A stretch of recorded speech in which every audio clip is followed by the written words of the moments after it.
سورة سبا آية تندر. أعوذ بالله من الشيطان الرجيم. بسم الله الرحمن الرحيم. لقد كان لسبأ في مسكنهم آية جنتان عن يمين وشمال كلوا من رزق ربكم واشكروا له بلدة طيبة ورب غفور. فأعرضوا فأرسلنا عليهم سيل العرم وبدلناهم بجنتيهم جنتين ذواتي أكل خمط وأثل وشيء من سدر قليل ذلك جزيناهم بما كفروا وهل نجازي إلا الكفور. وجعلنا بينهم وبين القرى التي باركنا فيها قرى ظاهرة وقدرنا فيها السير سيروا فيها ليالي وأياما آمنين. فقالوا ربنا باعد بين أسفارنا وظلموا أنفسهم فجعلناهم أحاديث ومزقناهم كل ممزق إن في ذلك لآيات لكل صبار شكور. بسم الله الرحمن الرحيم. والصلاة والسلام على نبينا محمد وعلى آله وأصحابه وسلم تسليما كثيرا. سبحانك لا علم لنا إلا ما علمتنا إنك أنت العليم الحكيم. أستغفر الله الذي لا إله إلا هو الحي القيوم وأتوب إليه. اللهم انفعنا بما علمتنا وعلمنا ما ينفعنا وزدنا علما. biye karisuye hijriya bakele ani kemenani ani binani ani wolonfula hijriya sankalo folo minye shaharullahi almuharram biye onani nay anya fo chogo min nambe jate min fo saudi aka jate ambe ode fo anka dersula parce que diyan fancaman bode ka lamalikala munun be kofe wala ode ato ambo jate fo dersuina dersuin jate la ambe dawda bu masjid ar-rajab ambo kono. أعوذ بالله من الشيطان الرجيم. لقد كان للسبع في مسكنهم آية إلى آخر الآيات. نيني قصة دوري على باكي كافو أرابوية أني تشيدن كمانتون بي mɔgɔ minnu n'u ni arabu ka yɔrɔ tun ka surun u ka lahala n'u ka lahala ka surun ɲɔgɔn ma n'u ye kow dɔ kɛ ka kafiriya ka tawhidi bila jangakata ni lajaba min ni kɔlɔkɔlɔ min y'u sɔrɔ ala b'o kisaw ɲɔgɔnnaw fɔ arabuw fana ye ani ciren ka mantonw min bɛ kɛ sababu ye k'u wele ka taa limaniya ma ka da ciren da ka limana n'a ye k'ala kelen pewu bato ani an bɛna faamu bonkasiri ka tawsiri ninnu kɔnɔ kisa in na jamakulu ni tawhidi b'aw bolo a b'a kɛ ka ala kelen pewu bato a ma foyi fara ala kan ka batow kɛ ala ye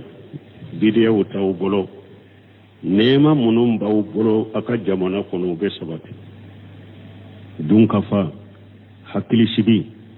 lafiya hari jamana kilimu ala babbe yelema kanye jamana dawnya ni tawhidin ala bato meni jamana daw nu ye tawhidi bila mushrikiya bu bolo kafiriya be bidiya be ala soso be ala kafisru waliya be hari ni jamana intunye nema jamana de ani hakkili sigi jamana aka nema imbe boaw bolo hakkili sigi imbe boy le ya be boy mimbe na janga kata dedo an kan ni famu ambe na nunu famu pesa kono nanye nunu famu jamana kadiya ana kan nema mo kana fu ko yibo dilo ko marali kala ni famu de population ni robade bala tawhidi hakkili sigi de tawhidi abena ni dunka fa sabatini nema yede ani yurwaliu ni kasriya kera jamana konzoro foyi tena ni la jamani janga katate alakan kisi kantanga lagadi kana li sabayi fi maskanihum aya alako wallahi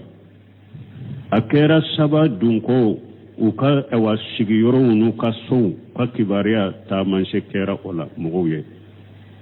tamanse minni mugo bese ka tamanse mina nayi kala kilempew bato ikana ala fisurwaliya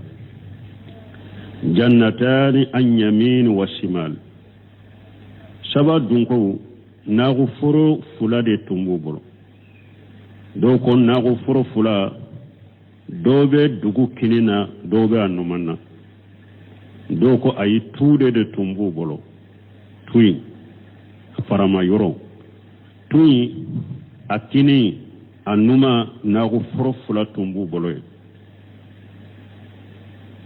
nago foro fulayin tunyen nago foro de nu kanyi kosobe kome abena fo tawsirula ala kuma kulu min rizq rabbikum waskuru lahu ako saba dunko ni nema min fule aw bolo ninye ni nago foro fulayin ayen nema yindu ala ka garjage min fule ninye ayen nema yindu aw tigi ala ka garjage de ninye naya ake awye waskuru lahu men ni nema indunna mumba nofe akala barakada ka ala kelemto bato foy kana fara alaka baldatun tayyibatu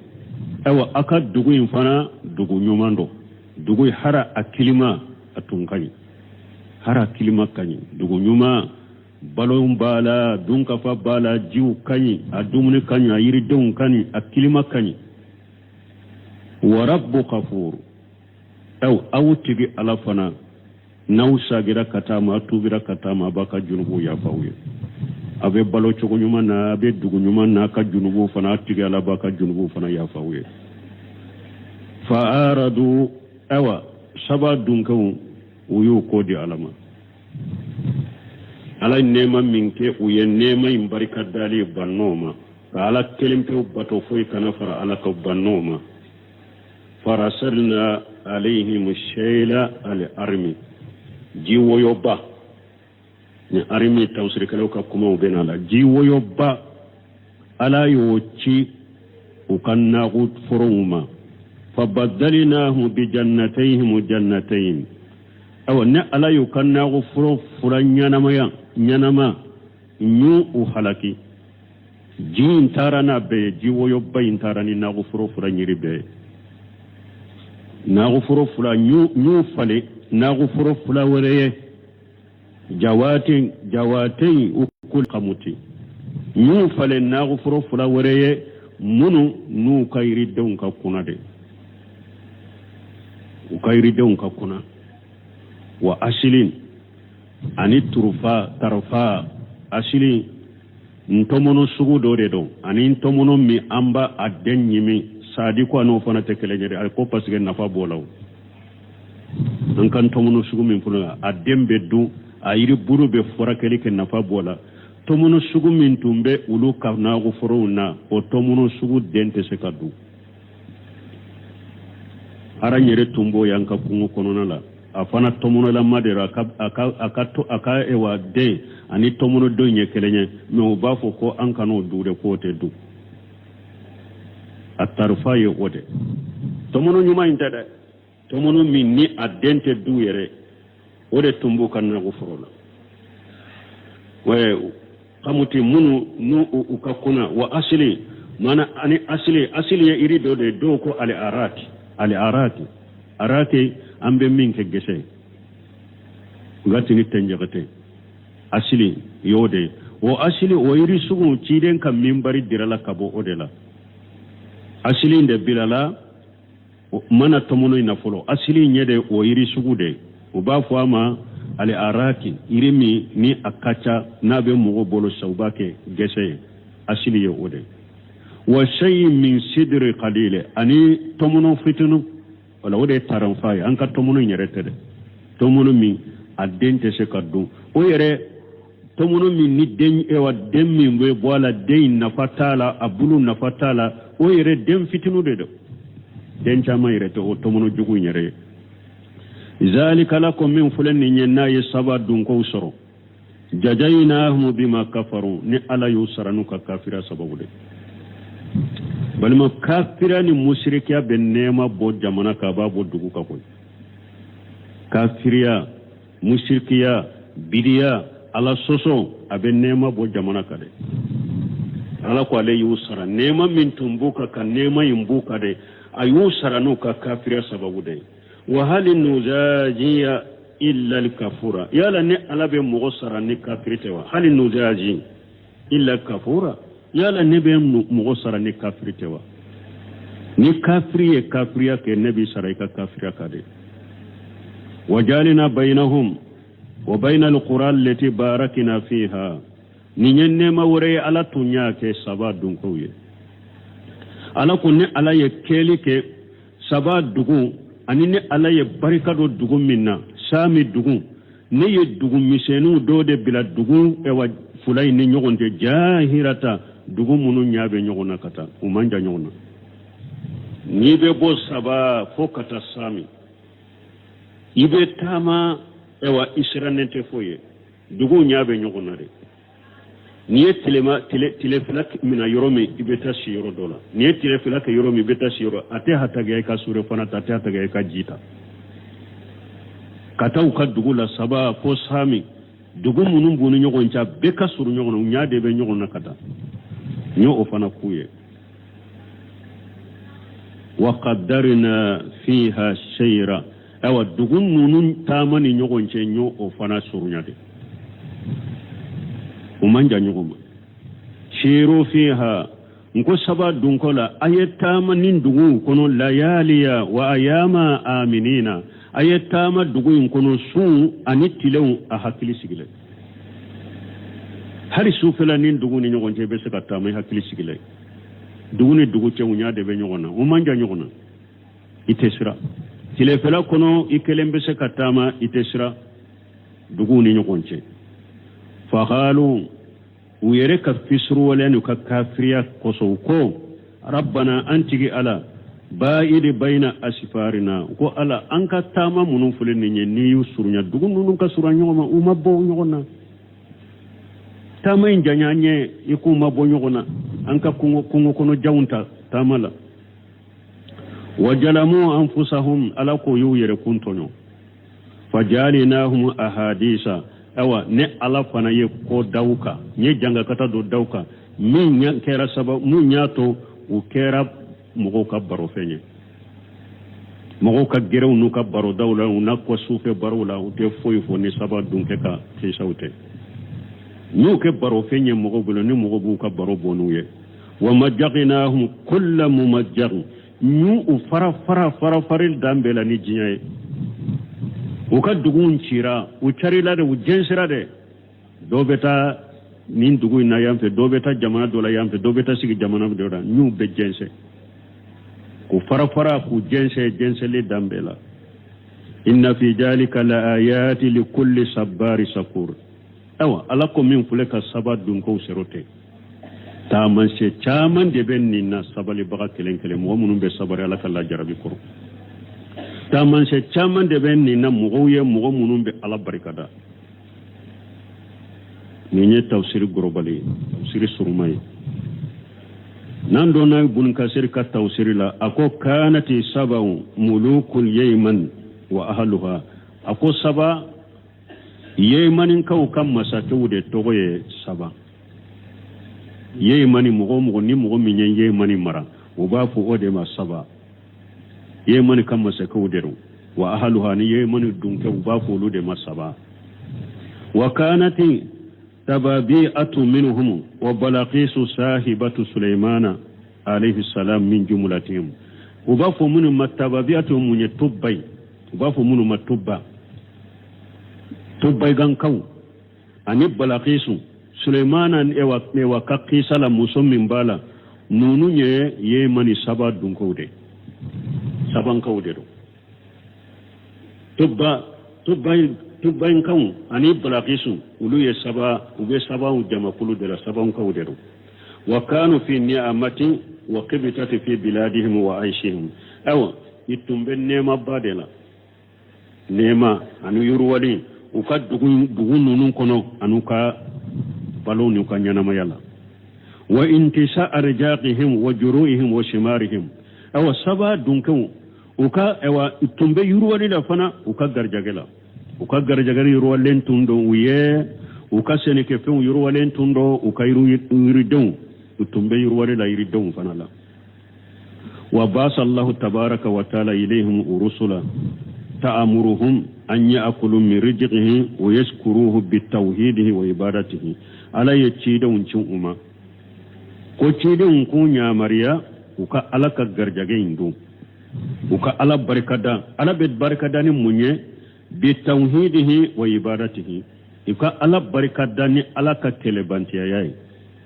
ka ala ke telenye ka asiri duskun kono ka mi dusun ka barake nay ko bato fen site min ka bato ciyani ala kelempewte anu ka ala bato munum bilalu ko kuke ala ci de uncuma ko nyamarani ninye fakanu kajalika ma sha Allah taala utumbo chogola ala ya hakati min kanu ukera o chogola o hakati kono summa aradu amma umiru bihi o kofe munyamarali minye ubanama fa uqibu bi risali shayl wa tafarruq fil bilad aidi saba sajaran majara atmamu yoke ka ala tabila kala kanyamar kombila munyamarani minye tumamu yobila ala yu janga kata minye kaji woyo ci uma ani ku fara ku jenshe jiya dugula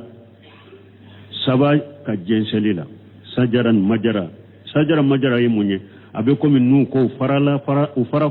u jensera kama sayati insha Allah taala tafsiluhu wa bayanuhu qariba wa bihi shiqqatu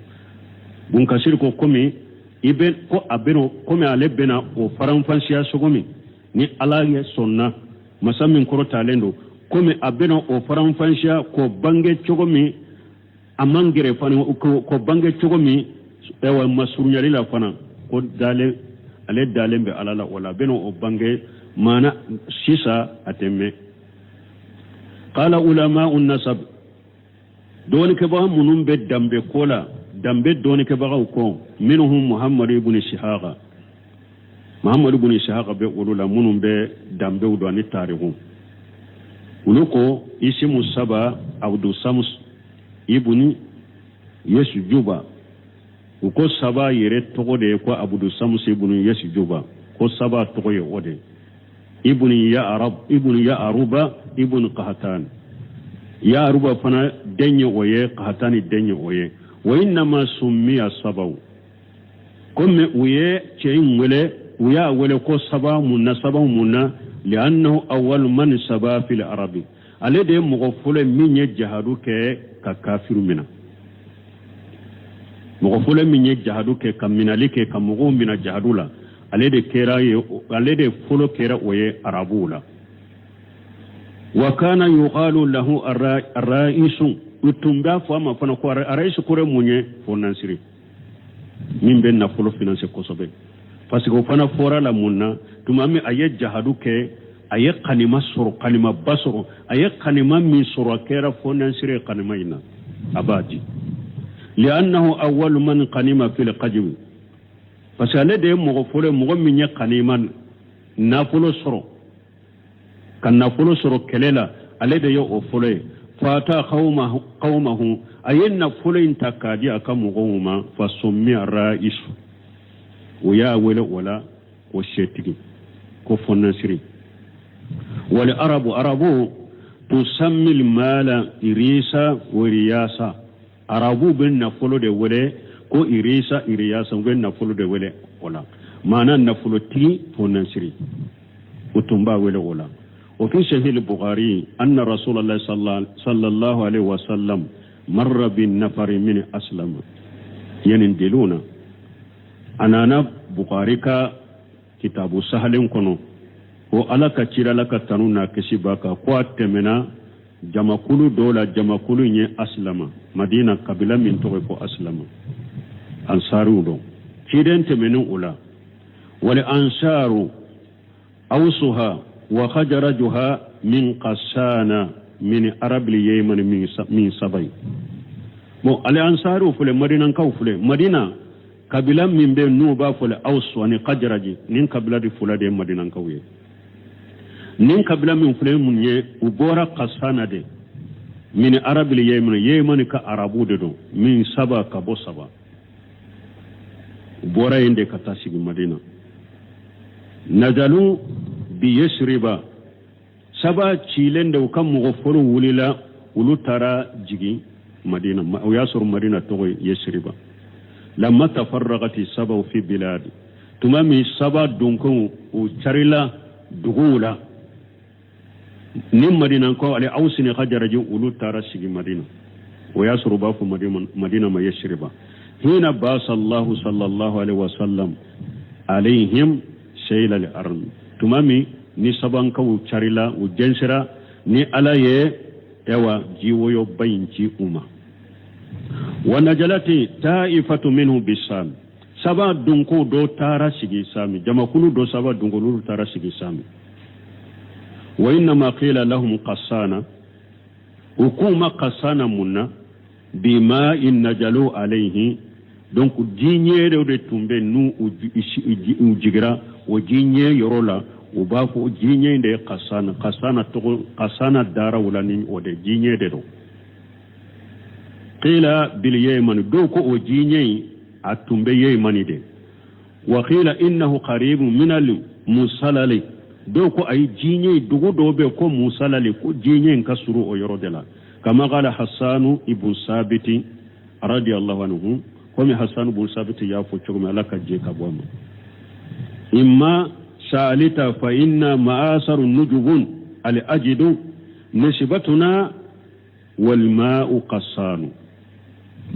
la nyene munye nasibatuna mana andam birakata munna wal ma'u qasanu andam birakata jinyo de dola munye qasanu jinye wa kana min amri saddi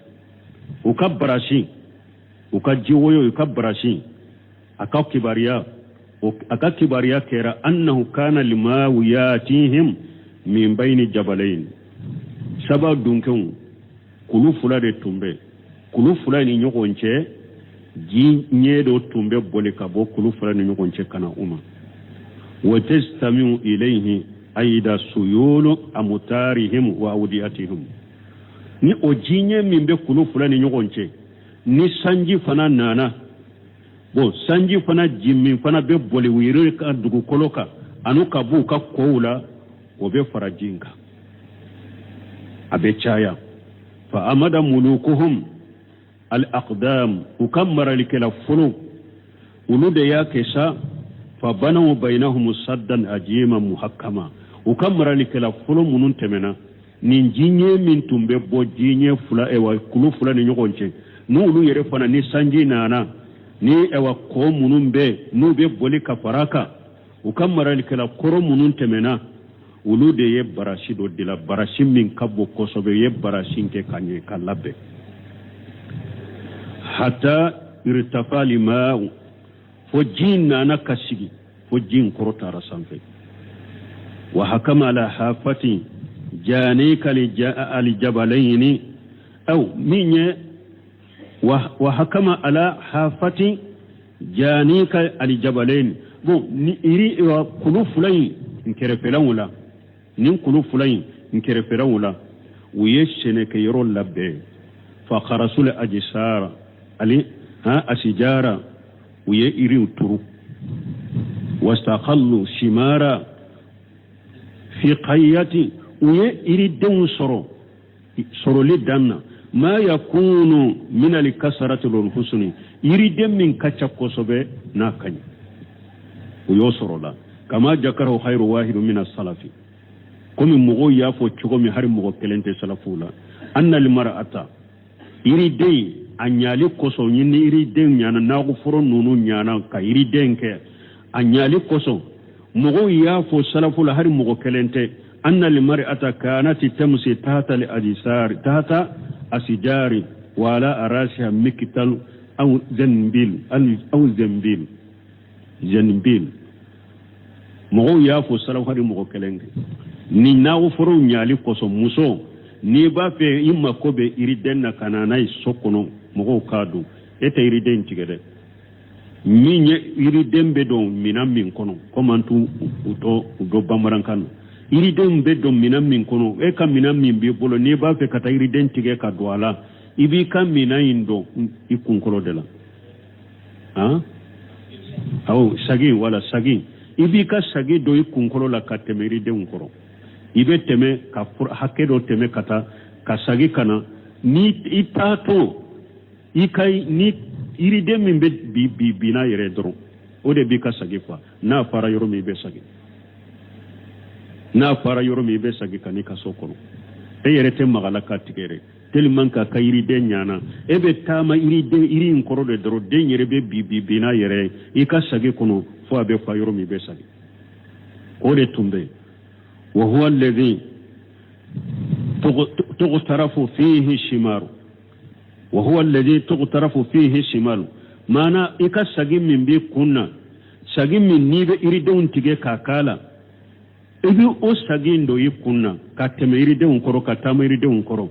فيتساقط من الأسجار في ذلك ما يملوه من خير أن يحتاج إلى كل فتش itama to iri den koro doro ne ka sagi doro a iri den munu be bi ulu de be e ka sagi fa ka soro yere mabara yere ke wala qutaf ka soro e ma utige yere li kasaratihi wa nujudihi wa siwahi iri den chaya koso ana moni koso ani na mona kanye o koso a yere de be abina yere ne chokola wa kana haja saddu bima ariba wakana haja saddu bima ariba bon nim brashi min fulani nye dugu do de tumbe ye manu ba fo ma ariba brashin tumbo yoro de la balidatu bainaha wa baina sanaa salasatu marahila dugu inni sanaa ni nyogonche marahila sabade bunu nyogonche wa yurafu bisaddi ma ariba ube brashin do de ko ma ariba ka براشين تنبدون أودي وذكر آخرون مغورو يافو أنه لم يكون ببلدهم شيء من الجباب ولا بعودة ولا البراقش ولا شيء من الحوامة دغون تلمان كلمة فنتون كني مغورو يافو كوكا دغون مين يلومغو تونتي سوسو تونتي براقشة تونتي براقشة فنا فين فتني دودي abe hada madenki ifare kolola barakisa yode o fana tunte uka duguina awa fengo fenye duguma fende o tunte uka duguina teleman ka kilima kan fengo fenye duguma fe misenu wa shitunte wajalika liitidali al ahwal duguin ka finye ni awa akanye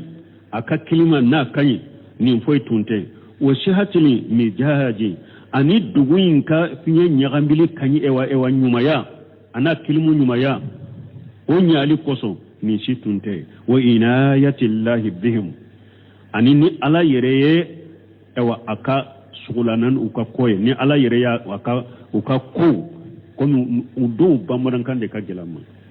ni ala yereye uka ko mina uka ko kuye o koso ala yen nimbe kuye munye liwahiduhu wa ya'buduhu ala ni nema beke saba dunke wiye pour uka ala ke kelempew de ka kelempew batu ani fana ka ke kelenye ani fana ka batu kelempew batu kama qala tabaraka wa taala comme ni ala ko masamin ka bakoro taleno laqad kana li saba fi maskanihim aya fassaraha biqawlihi azza wa jalla ni ala ko tamanse kera saba dunko ka so ka kubariyala ala ya tamanse in faranfansha ko jannatani an yamini wa shimal ay min nahiyatayn jabalayn do ko nagu furu fulay ku tumbe u ka kulu fulay kere fuladela wal baldatun bayna zalika dugube muni nyokonche dugube nagu furu fulay ni nyokonche nagu furu fula dobe nagu furu dobe dugu inkene la dobe dugu numana dugu imbu ni nyokonche do ya funin chokola كلوا من رزق ربكم واشكروا له بلدة طيبة ورب غفور أي غفور لكم أو تقال باك جنوب يافا إن استمررتم على التوحيد نادو من التوحيدك أو تقي على أباك جنوب يافا أكا دقون ينما يتشغنا بلو تشغو كني أو على باك جنوب يافا فانا نا كنتنا كدومي أكا توحيدك قوله فأرادوا أي أن التوحيد وإبادته وشكره ني ألاكو وبنا ويوكودي منا ألاك التوحيد ويوكودي التوحيد ما أني ألا بطو أني ألا بركدا على ما أني أما به عليهم ألا ينما منكو يوكودي كبوا بركدا ما كألاك كلني كنفوي فرا ألاك uyu kodi oma ka ala kelem pro batu uyu kodi oma ka ala barikada nema inka nema minkeruka uyu kodi oma wa dalu ila ibadati samsu min dunillahi tumami ubanna nimbe mo uyu nyeshi munna tile batu utara tile de batu ni ala to utara tile de batu kafar alaka kama qala al hudhud li sulaiman alayhi salatu wassalam comme hudhud ayo fo sulaiman ayo chokomi وجئتك من سبع بنبأ يقين هدى كو سليمان ما أكون ناني ما كبو سبع نكباريا دو ناني ما كباريا ينفنا يدنكنيا دي كباريا يدنكنيا دي بيمبولو إني وجدت امرأة تملكهم سبع دونكيون ني موسو دو دي سورو موسو ينبو مرا وأوتيات من كل شيء موسو مساكي حتى جلم بفيمو في نيكا مساكي على ريوكي موسو ينيه ولها أرس عجيم موسو لبري بلي بادو بابولو وجريتها وقومها يسجرون لسموسي من يه موسو ناكا مغوص فرو وبسجري بتلد من دون الله كالاتو وبسجري بتلد كفر علىك وجينا لهم الشيطان آمالهم أو الشيطان يكبر جوم من فلان الشيطان يا مسير يقرون فصدهم عن سبيلي أيوسجي كبو علىك سرما فهم لا يهتدون نوبتشو من فانو تكانداري دونك نيا يرانا سبا دونكونو على التوحيد بلالي على باتو بلالي على بركة بلالي ونيسيرا منا تلي باتو مشركيا jamana ka balawu folo ye musirkiya de mbalimo jamana ka nema folo na ka hakilisigi sababu folo ana aka dun kafa sabati sababu folo mbalimo tawhidi de ro me jamana ci sababu folo fana ye musirkiya ye musirkiya chayara jamana kono dro bidia chayara jamana kono hera ta ko sabad dun ko kera ni choko de la wa qawluhu farasalna alayhim shayla al-armi ni ala ko shayla al-armi jiwo ba ko ya cin uma al-muradu bil armi al-miyaw la yini ni armiye jide do wa khila al-wadi do ko wa khila al-juruj do ko nyina mana ala ye nyinan de ci o kabbarashi so fo jidona ni o woye droka kabbarashi nyere bisi akale wa khila limaul khazir donc sayla li armi ko jiba ji chama ji woyo chama fa yakunu min babi idafati li ismi ila sifatihi wala abesika ke ewa kam ewa togo kaddamdi kata akan mankutuma jiwoyo ba mislum masjidul jami abe komi ni ba fo ewa masjidul jami misiri ha jama misiri wala nin fana seyla le armi jiwoyo ba abe komi ni ba fo jama misiri wa jakara khairu wahid mogo ya fari mogo kelente أن الله عز وجل لما أراد عقوبتهم برسالة الإرام عليهم تمامي ألا يا الله نيني كوجانغا كتا نجي وينشيلون كتوما باس على سد دابة من الأرض دوكو كنو كدابة دو ألا يودتشي براشيما يقال لها الجرج مبافا ما جرج يموني هارنيا بوسي انترنتنا نينا نينا تغدو الجرز نينا ديرو نغبته نينا يندي وكبراشين سوغو قال وهب ابن منبه وهب بن منبه كو وغد كانوا يزيدون في كتبهم أياسر كو ياسر ولو يرى ياسر ككتابو كرو كنو أن سبب قراب هذا سد هو الجرز ko u ka barasi min filɛ nin ye dɛ ko barasi ko a sɔgɔli sababu bɛ kɛ bɔ ɲina de la ko u tun y'o sɔrɔ u ka kitabu kɔnɔ ka kɔrɔ k'u ka barasi min filɛ nin ye a sɔgɔ sababu bɛ bɔ ɲina de la fa kanu yarisiduna indahu sananira burhata min jamani nin kɛlen u fana ye mun kɛ u ye ɛwa jakumani caman de ɲini k'u bila ɲinaw ye jakumani tuma mu yen nin do ko ñina de bena olu ka barashin tiya u fana jakumani caman de ñine ku bila ñina nunu ñe wakati u dola falamma jaa li qadaru qalabati li faru sananira ima ya tofo ya akum mituma malaka latige nana ala ye ñina ci qalabati al faru sananira ñina nunu u ye jakumanu nun kenye mama alaka latige nana nyina uye jakumanu kenye o walajati nyina ye jakumanu kenye o walajati ila sad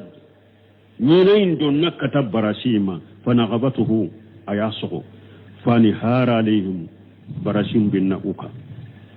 kama qala Allah tabaraka wa taala komi ala ya ko chogo me hera kabo aka ewa kortalenu وبدلناه بجنتين جنتين جواتي أكل قمت قال عدد من العلماء هو الأعراف ماي تنجرتي on ba fama tنجرتي gese mi sisa ni mo ba da gese nay wore to al arab ukuluha al barbari ko arakun de do ko alaye ukanna go foro tumama yu kayri den halakika boy ayode bila unola وأصل قيل هو ترفاو ما أصل تصر دو فنكو كو ترفاو وقيل هو الشجر يشبه ترفاء دوكو أي يريدو دي دو أني ترفاين دي بولندو وقيل السمر دوكو كو اوا نمسا والله أعلم وقوله والشيء من صدر قليل لما كان أجود هذه الأشجار المبدل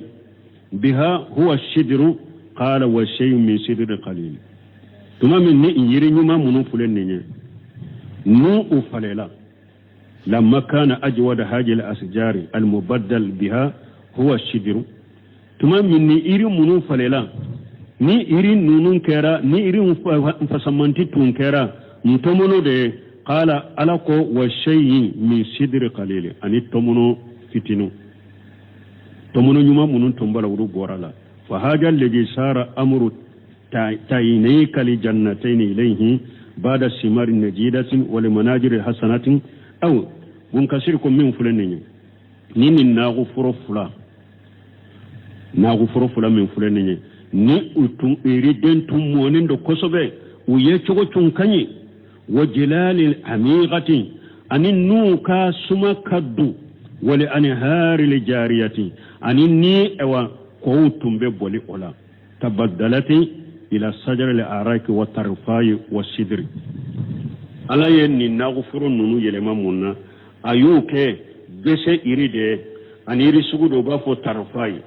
ayoke ode wa sidri anin tomono ji sawkil kathir wa samar al qalil tomono min fana yenni nye tomono nyumante de tomono mi akamoni kacha me aka denka do akamoni kacha denka do wajalika bisababi kufurihim wa shirkihim billahi wa takjibihim al haqqa ni yusuru ni sababu me jumaye sababu yede uka kafiriya uye kafiriya uka kafira de kera sababu kan ni lasuma anu ka musrikiya ni alay anu nuye ciyan galontikiya wode ni suma wa udulihim anhu ila al-batil anu nu jengena kabo ciyama katangaluma ninde ni lasuma wali haja qala ninde kosalako ذلك جزيناهم بما كفروا وهل النجاج إلا الكفور أي أخذناهم بكفرهم لأنني ألا يوجنغ كتانوك كافر سببه قال مجاهد ولا يؤاخذ إلا الكفور ألا تمغشي الله جبني كافرته وقال الحسن البصري صدق الله العظيم الحسن البصري كو ألا يتشيافو مسا من كبو لا يؤاخذ بمثل فعله إلا الكفور ala te mogo silla jaba ni ka bara jugu nyogona ni kafirite wa qala tawusu ko la yunaqisu illa al-kafura ala te mogo si sogobe ika kola ki saranuye ni kafirite summa yadhkuru ta'ala ma kanu fihi min ni'amati wal qibtati o ko fe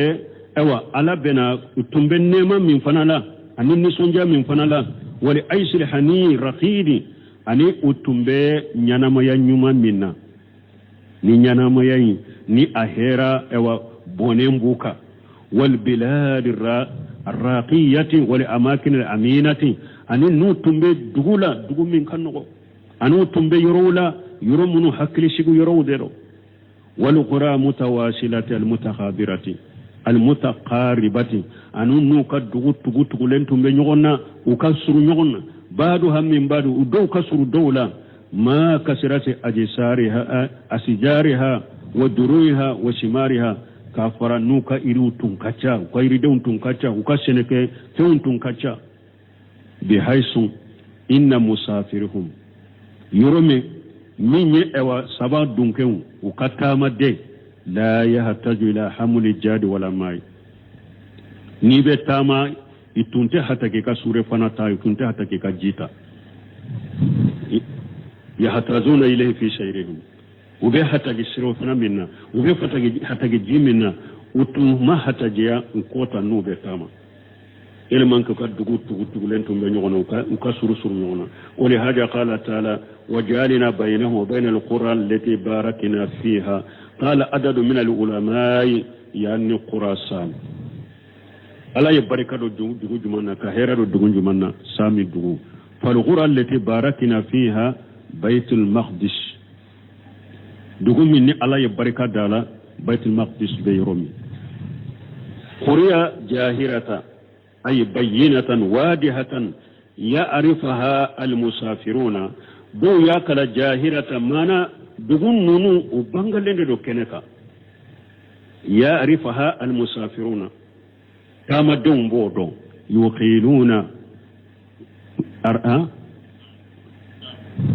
yuqiluna fi wahidatin wa yubituna fi ukhra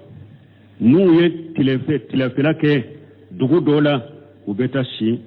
dugu werela wali haja qala ta'ala wa qaddarna fiha shayra ay jalinaha bihasabi ma yahtaju almusafiruna ilayhi nu ukatamai nya koro ukatamai surunya kake la halami ni tamadembe hatagiya minna shiru fiha layaliyan wa ayama aminina ay al-amnu hasilu lahum fi shayrihim layla wan nahara mana hakli shige buka nin dugu ni nyogonce nube tama sufela dera hakli shige buka nube tama tilefela dera wa hakli shige lendo faqalu yarako rabbana bayida bayna asfarina wajalamu anfusahum وقرأ آخرون بعيد بين أسفارنا وذلك أنهم بتروا هذه النعمة بس كن النعمة من فلان نية ودانت من النعمة إنا كما قاله ابن عباس وغير واحد كما ابن عباس يافو تشغمي أن الدونك بحر مغكلنت وحب مفاويجا ومهاميه يهتدون في قتله إلى جاد ورواهل وسير في الحرور والمخاوف ويريا كانوا شيسا وكتاما كونو جون كونو بلبل جون وكهتجيا نوبي وكتاما ينتجي وكهتجيا سورة فنا تعليما أنو كهتجيا كيرنا كان فيونتا وكتاما لا أنو كتاما كليبات كلايا كونو كلي كلايا لا أنو كتاما سرانيا كونو كما طلب بنو إسرائيل من موسى أن يخرج الله لهم مما تنبت الأرض من بغلها وقسايا وفهومها وعدسها وبصلها نونون تاكيرا كوم بني سلانكوتا تمامي على النعمة دوما manna ni salewa wore tunyu baloye o ya nege bo ula ko Musa ka ala dele ko dugu kolo be fale fe munun fale ko dugu kolo ka ulu bo ulu ye ulu ka ewa uludu minye ewa dugu kolo ewa aka bananku ye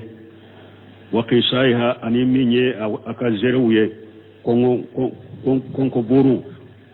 ani ewa ofuumiha ani minye aka souye dukolo ko ulubo wa adasiha ani adasi abekomi ado bekomi chigani kuruni wa basaliha na ka jabaw ko dukolo kan nimbo uluye ma annahum kanu fi aish raqid fi manni wa salwa kasro ulutumbe balo chogo nyumande da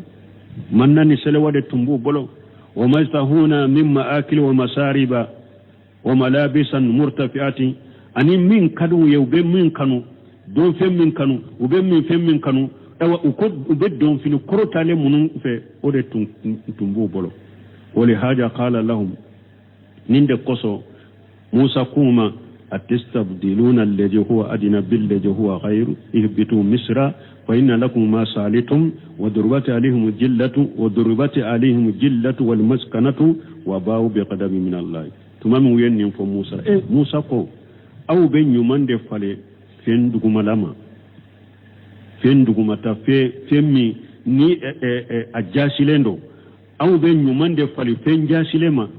donc ni ma hata ganne kala delala kanunun ke awye aye jigi dugu kono aw be kungo kono na delaya aye ta dugu kono na tara dugu kono aye munu nyinite ulu beyo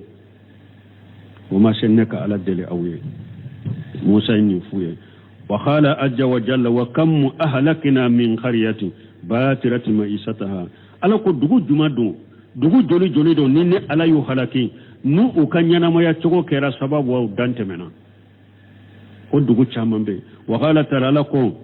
wa daraba Allahu masala qaryatan kanat aminatan mutma'innatan ala ko ne ala ye dugu talengoshi dugu intun kera hakili shigi dugu de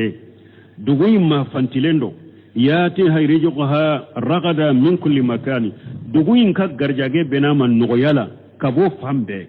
fa kafarati bi an'umillah dugu dunkan ya alaka nema fi surwaliya fa jaghaha Allah libasal ju' wal khawf ala yulanene min yakunno fini siranya fini ala yu osiru la kulanene ola bima kanu yasnauna nuka barakata sababu ni talaye makkan kawde o mbalma abo chogo de la de ndel la ka salafu dem fitini tumame suda tumbu kamara se bambalila salafu dem fitini ayenne bo abora kan ni aya de kala uka ko bo marase minnaw ko fama ko jamana gelaya raw bolo ako awu nyana jamana gelaya ani dun ka fa gelaya ni balo gelaya ube fama de bolo ako te fama bolo ayenne aya de kaluka jamana ka geleya dun fen ka geleya ewa minan songo ka geleya sababu min bena na ye kafira ni fisruwaliya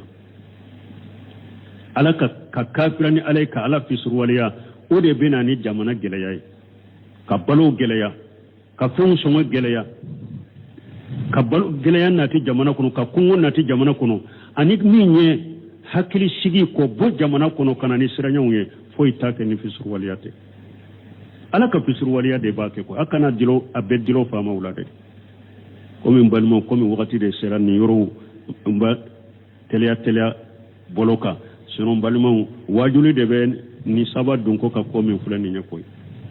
mais silamaw yere jinya dugu fancama silamaw yere desra kaninde famu co ulu nyana geleya munun be jamana nunun kono balo geleya munun be jamana kono minaw songo geleya munun be jamana kono lu be ta dilo famaw de lo wul yere bo jamana geleya jiko geleyara dungue ko geleya minaw songo geleyara bakaw geleyara ale de yoye ko har ciden cilela tumamu sebo nana ciden da dondola awa ko ewa minaw songo geleyara de ite prisigi mogo kana teme ite pri do sigi mogo kana temoka minaw gelena de ciden ko ay ako ala de ye prisigi bagay nete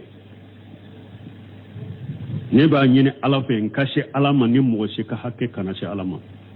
mogo kam minaw prisigili wotene bolo de prisigili obe ala de bolo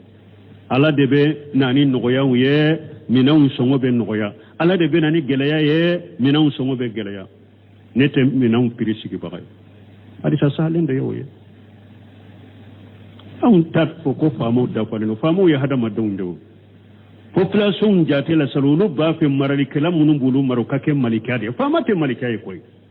ay hada madenye chogulu fane hada madenye chogodina kullu bani adama qatta wa khairul qatta'ina tawabina nu kera hada maden fana de ala ko hada maden be kataw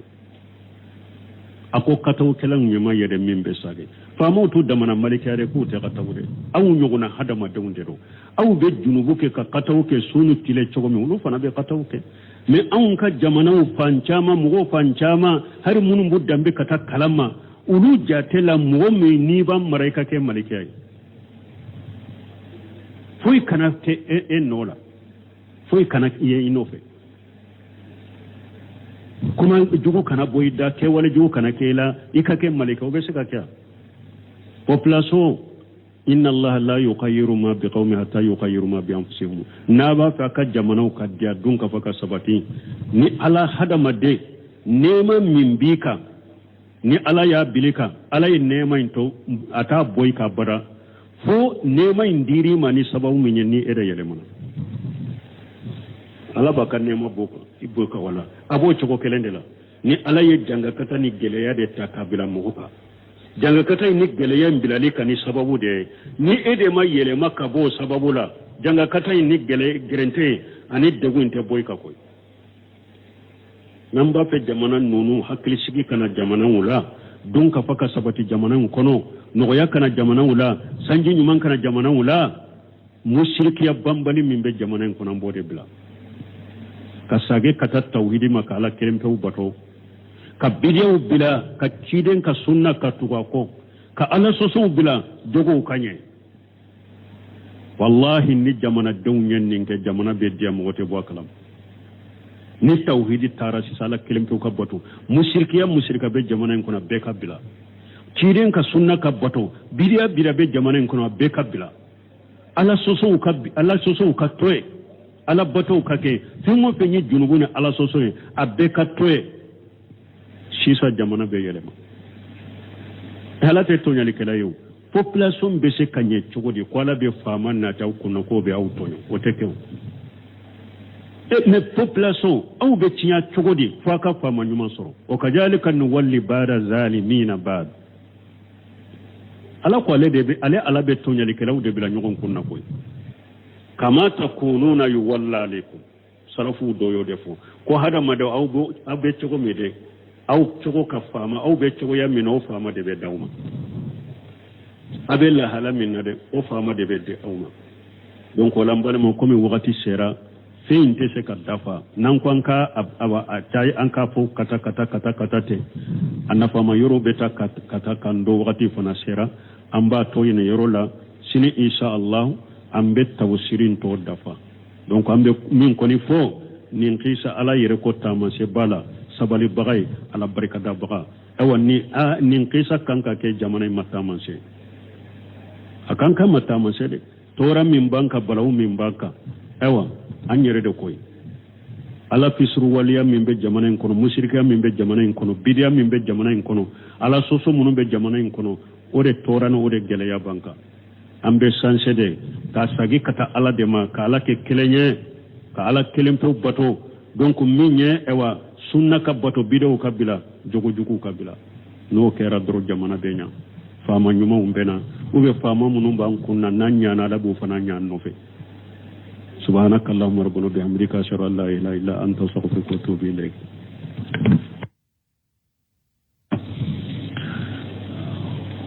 suratu saba aya tandulu أعوذ بالله من الشيطان الرجيم بسم الله الرحمن الرحيم لقد كان لسبإ في مسكنهم آية جنتان عن يمين وشمال كلوا من رزق ربكم واشكروا له بلدة طيبة ورب غفور فأعرضوا فأرسلنا عليهم سيل العرم وبدلناهم بجنتيهم جنتين ذواتي أكل خمط وأثل وشيء من سدر قليل ذلك جزيناهم بما كفروا وهل نجازي إلا الكفور وجعلنا بينهم وبين القرى التي باركنا فيها قرى ظاهرة وقدرنا فيها السير سيروا فيها ليالي وأياما آمنين فقالوا ربنا باعد بين أسفارنا وظلموا أنفسهم فجعلناهم أحاديث ومزقناهم كل ممزق إن في ذلك لآيات لكل صبار شكور بسم الله الرحمن الرحيم والصلاة والسلام على نبينا محمد وعلى آله وأصحابه وسلم تسليما كثيرا سبحانك لا علم لنا إلا ما علمتنا إنك أنت العليم الحكيم أستغفر الله الذي لا إله إلا هو الحي القيوم وأتوب إليه اللهم انفعنا بما علمتنا وعلمنا ما ينفعنا وزدنا علما biye karisuye hijriya bakele ani kemenani ani binani ani wolonfula hijriya sankalo folo min ye shaharullahi almuharram biye onani nay anya fo cogo min nambe jate min fo saudi aka jate ambe ode fo anka dersula parce que diyan fancaman bode ka lamale kala munun be kofe wala ode ato ambo jate fo deresuina deresuin jate la ambe dawda bu masjid ar-rajja ambo kono أعوذ بالله من الشيطان الرجيم لقد كان للسبع في مسكنهم آية إلى آخر الآيات ninye kisa dore alabake kafo arabuye ani ciden kamantombe mogo munu nuni arabu kayoro tun kasuru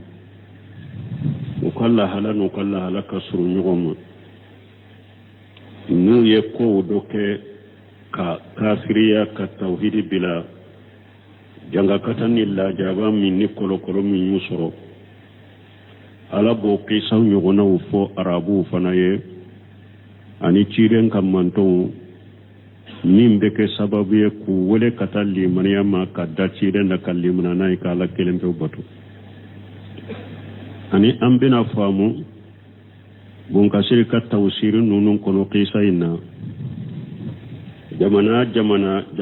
jamakulu ni tawhidi bawu bolo abake ka ala kelimpew bato ama fuy fara alaka ka bato ke alay bidiyaw taw bolo nema munum bawu bolo aka jamana kono be sabati dun kafa hakili sigi lafiya hari jamana kilimu